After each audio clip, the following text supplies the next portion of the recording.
नमस्कार, मैं हूं Pankaj Matpal, certified financial planner and chartered wealth manager. हमारे पिछले वीडियोस को आपने बहुत लाइक किया, अप्रिशिएट किया, आपने उसमें काफ़ी कमेंट भी लिखे, सुझाव भी दिए। उस सब के लिए आपका बहुत बहुत धन्यवाद, थैंक यू, शुक्रिया। आपने कमेंट बॉक्स में कुछ लोगों ने अपना मोबाइल नंबर भी वहाँ पर लिखा था। मेरा एक सुझाव है आपको कि आप अपना मोबाइल नंबर कमेंट बॉक्स में ना लिखें। कई बार लोग उसका मिसयूज कर सकते हैं।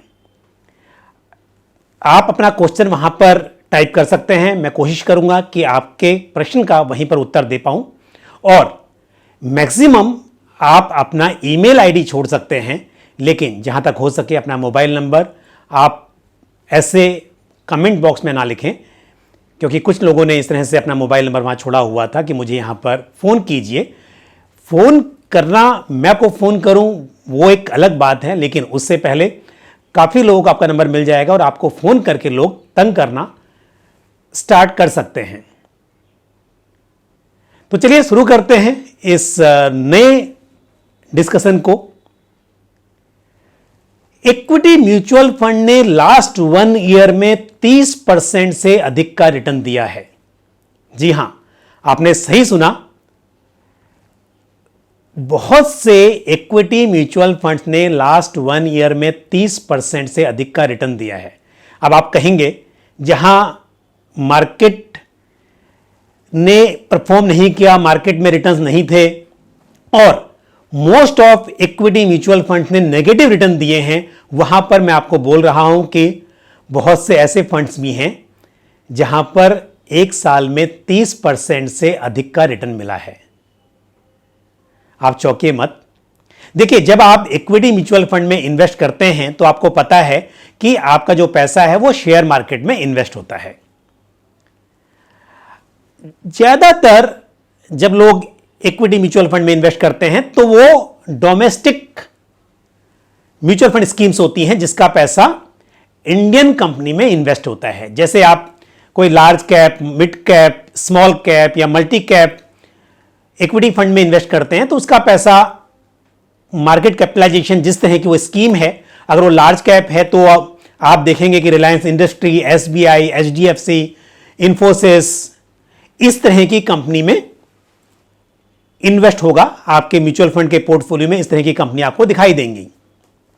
अगर वो मिड कैप फंड होगा तो आप देखेंगे कि मिड साइज कंपनीज में आपका पैसा इन्वेस्ट हो रहा होगा। तो क्योंकि लास्ट 1 ईयर में मार्केट ने परफॉर्म नहीं किया और ऐसे में डेफिनेटली आपके जो इक्विटी म्यूचुअल फंड्स थे उनका रिटर्न्स भी नेगेटिव रहा है। लेकिन आपको पता है, कुछ इंटरनेशनल फंड्स होते हैं, यानी कि ऐसे म्यूचुअल फंड स्कीम्स जिसका पैसा इंटरनेशनल कंपनीज में इन्वेस्ट होता है। आपने देखा होगा जैसे कि कंपनीज हैं Amazon, Netflix, Google, Microsoft, Apple, Nvidia, इस तरह की कंपनीज हैं। आप बिल्कुल जानते हैं इस तरह की कंपनीज को। फेसबुक आप यूज करते हैं, अमेजॉन आप यूज करते हैं।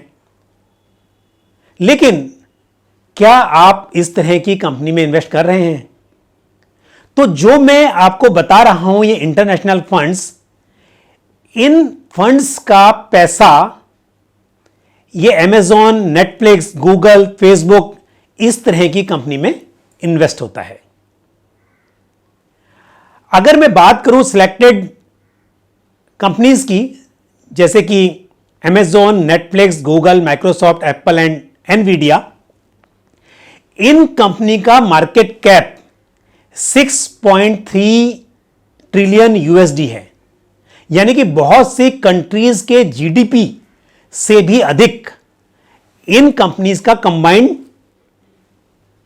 मार्केट कैप है। तो इतनी बड़ी बड़ी कंपनी में अगर आप इन्वेस्ट करें और ये कंपनी बड़ी होंगी तो आपको इससे फायदा होगा। जिस तरह से अगर आपने किसी एक Indian equity mutual fund scheme में किया हुआ है, एक लार्ज कैप फंड है, तो अगर Reliance industry, SBI, HDFC bank, इस तरह के स्टॉक्स उस फंड के पोर्टफोलियो में हैं, तो अगर इस तरह की कंपनी का परफॉर्मेंस अच्छा रहता है तो डेफिनेटली आपके म्यूचुअल फंड स्कीम का रिटर्न अच्छा होगा। लेकिन यदि आप इंटरनेशनल फंड में इन्वेस्ट कर रहे हैं तो इंटरनेशनल कंपनीज की परफॉर्मेंस अच्छी होने से आपके म्यूचुअल फंड स्कीम का रिटर्न्स आपको अच्छा मिलेगा। कुछ आपको अलग नहीं करना है। आप जिस तरह से किसी दूसरे इक्विटी म्यूचुअल फंड में इन्वेस्ट करते हैं उसी तरह से आप इंटरनेशनल इक्विटी फंड में भी इन्वेस्ट कर सकते हैं। ये जो इंडियन म्यूचुअल फंड कंपनीज हैं, अपने इंडिया में जो भी फंड हाउसेज हैं, उन्हीं में से बहुत सारे फंड हाउसेज के पास इंटरनेशनल स्कीम्स हैं। तो जैसे आप large cap, mid cap, multi cap, different categories की स्कीम्स में इन्वेस्ट करते हैं, उसी तरह से आपको एक इंटरनेशनल फंड भी सिलेक्ट करना है। मैं आपको जो रिटर्न की बात कर रहा था शुरुआत में कि क्या आपको 30% से अधिक का रिटर्न मिला है, मैं आपको बता दूं, जैसे मोतीलाल ओसवाल नास्डैक 100 ETF है, इसका लास्ट 1 ईयर का रिटर्न 48.17% है एज ऑन 10th जून 2020। जब मैं आज ये वीडियो रिकॉर्ड कर रहा हूं तो आज की डेट जो है उस हिसाब से मैं आपको बता रहा हूं। Motilal Oswal Nasdaq 100 fund of fund scheme भी है, क्योंकि ETF में इन्वेस्ट करने के लिए आपको डीमैट की जरूरत पड़ती है। तो फंड ऑफ फंड स्कीम भी है, उसका रिटर्न लास्ट 1 ईयर में 44.98% का है। PGIM India global equity opportunity fund, इस स्कीम का लास्ट 1 ईयर का रिटर्न 38.32% है। Franklin India feeder Franklin US opportunity fund, इस स्कीम का रिटर्न लास्ट 1 ईयर में 32.52% है।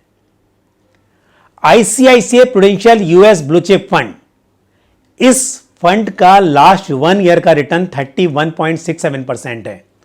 और Nippon India US equity opportunity fund, इसका रिटर्न 26.48% है। जहां एक और डोमेस्टिक इक्विटी फंड ने लास्ट 1 ईयर में नेगेटिव रिटर्न दिए हैं, वहीं आपने देखा कि इंटरनेशनल फंड ने लास्ट 1 ईयर में काफी चौंकाने वाले रिटर्न्स दिए हैं। और अगर मैं इनके लंबे वक्त के परफॉर्मेंस की बात करूं तो भी आपको शायद सरप्राइज होगा।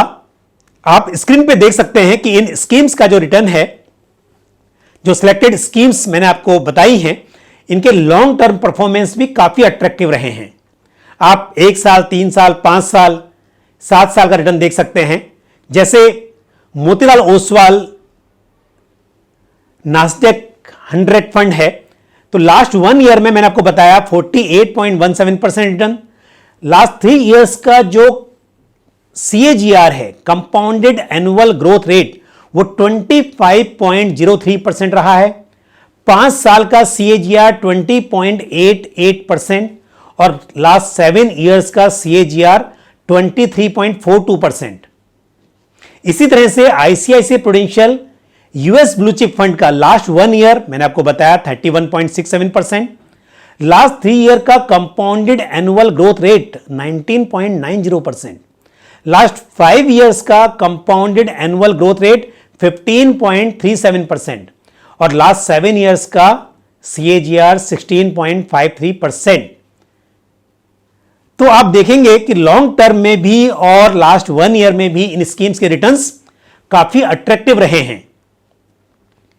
मैं ये नहीं बोल रहा हूं कि अगर लास्ट 1 ईयर में रिटर्न्स इतने अट्रैक्टिव थे तो अगले 1 साल में भी ऐसे रहेंगे। जिस तरह से आप अपने पोर्टफोलियो में डाइवर्सिफिकेशन के लिए large cap, mid cap, small cap या गोल्ड फंड, इस तरह से डिफरेंट कैटेगरी के फंड रखते हैं, उसी तरह आपको अपने पोर्टफोलियो में एक इंटरनेशनल फंड भी रखना चाहिए। कभी कभी ऐसा होगा कि इंटरनेशनल फंड बहुत अच्छा परफॉर्म नहीं कर रहा होगा, लेकिन डोमेस्टिक फंड अच्छा परफॉर्म कर रहा होगा। और कभी ऐसा होगा कि डोमेस्टिक फंड का परफॉर्मेंस आपके एक्सपेक्टेशन के मुताबिक नहीं होगा, बट उस वक्त हो सकता है कि इंटरनेशनल फंड का जो परफॉर्मेंस है वो अट्रैक्टिव हो। तो जब आपके पोर्टफोलियो में डिफरेंट कैटेगरी के फंड्स होंगे तो आपको यहां पर रिस्क कम हो जाएगा और आपको रिटर्न्स अच्छे मिलेंगे। तो बहुत अधिक नहीं, लेकिन 10 to 15% of your total portfolio, आपका जो भी टोटल इन्वेस्टमेंट है उसका 10 से 15% आप इंटरनेशनल फंड में भी एक्सपोजर लीजिए। और इंटरनेशनल फंड में भी यूएस फंड्स की बात की या इस तरह के फंड्स की बात की जिसमें सभी तरह की इंटरनेशनल कंपनीज थी, लेकिन कुछ चाइना बेस्ड फंड्स भी हैं या फिर कुछ वर्ल्ड गोल्ड फंड भी हैं। वो फिर एक तरह से हालांकि इंटरनेशनल हैं लेकिन थोड़ा सा वहां पे जो एक्सपोजर होता है वो लिमिटेड हो जाता है। तो आप पहले जो मैंने फंड्स आपको बताए हैं इनमें से कोई भी एक दो फंड अपने पोर्टफोलियो में आप रखें और लिमिटेड एक्सपोजर हो, लॉन्ग टर्म के हिसाब से आप इन स्कीम्स में इन्वेस्ट करें।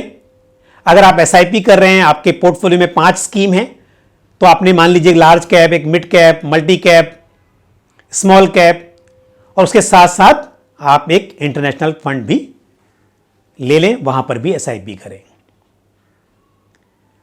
तो जरूरी है पोर्टफोलियो डाइवर्सिफिकेशन, ना सिर्फ स्टॉक्स के हिसाब से बल्कि कंट्री के हिसाब से भी।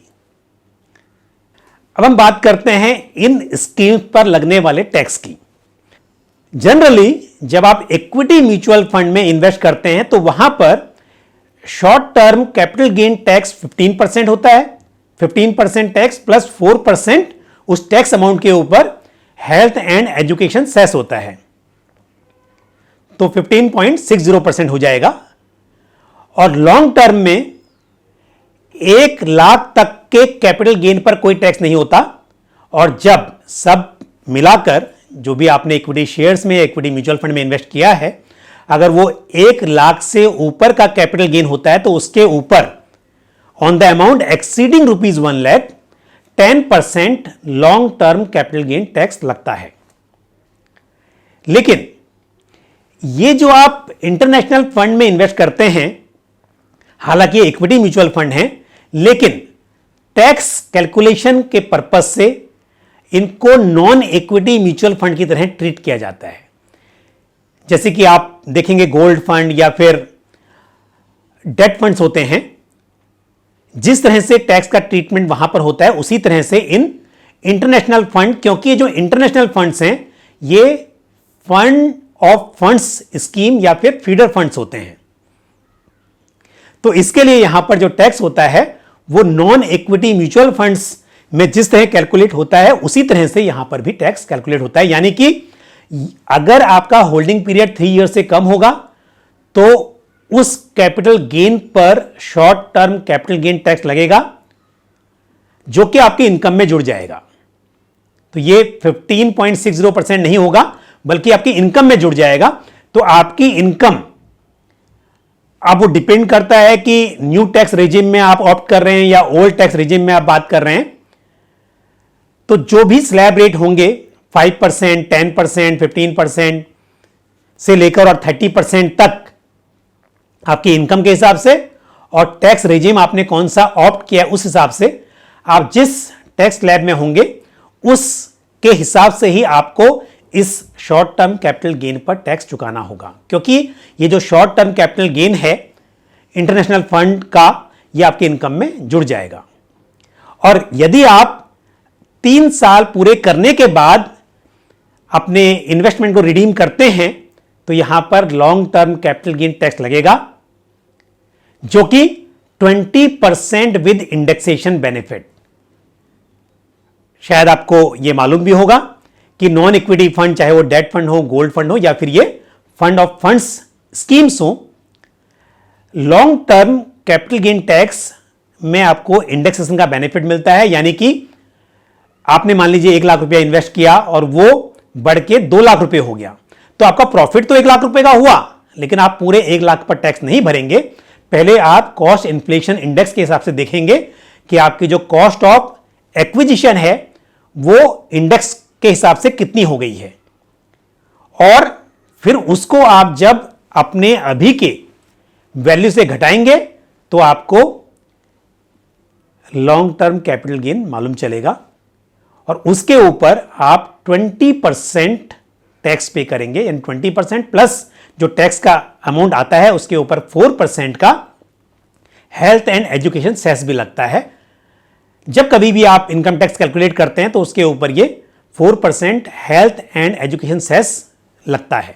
तो इस हिसाब से अगर 20% का long term capital gain tax होगा तो ये हेल्थ एंड एजुकेशन सेस जोड़कर 20.80% हो जाएगा। लेकिन जैसा मैंने बताया, क्योंकि आपको कॉस्ट इन्फ्लेशन इंडेक्स का बेनिफिट मिलेगा, तो ये जो एक्चुअल टैक्स है वो आपको कम लगेगा। दूसरी बात यह है, हालांकि शॉर्ट टर्म में आपको टैक्स ज्यादा लग रहा है, लेकिन जब भी आप इक्विटी फंड में इन्वेस्ट करते हैं तो आपका इन्वेस्टमेंट होराइजन लंबा ही होना चाहिए। आपको लंबी अवधि के लिए ही इक्विटी फंड में इन्वेस्ट करना चाहिए। और अगर हम इंटरनेशनल इक्विटी फंड्स की बात कर रहे हैं तो यहां पर भी मेरी सलाह आपको यही है कि इसको आप अपने लॉन्ग टर्म गोल से जोड़कर ही इन्वेस्ट करें, जैसे कि बच्चों की एजुकेशन, उनकी शादी या अपना रिटायरमेंट। इस तरह के लॉन्ग टर्म गोल के लिए जब आप प्लानिंग करते हैं तब आप वहां पर इक्विटी फंड में, या स्पेशली ये जो इंटरनेशनल इक्विटी फंड्स की मैं बात कर रहा हूं, इन फंड में आप इन्वेस्टमेंट करें। इन इंटरनेशनल फंड्स में इन्वेस्ट करने के लिए आपको कुछ अलग नहीं करना है। जिस तरह से आप म्यूचुअल फंड में इन्वेस्ट करते हैं उसी तरह से आपको इन स्कीम्स में इन्वेस्ट करना है। यदि आप किसी ETF में कर रहे हैं तो आपको डीमैट अकाउंट में ये बाय करने होंगे, तो आप अपने ब्रोकर के थ्रू ऑनलाइन या ऑफलाइन जैसे भी आप चाहें आप बाय कर सकते हैं।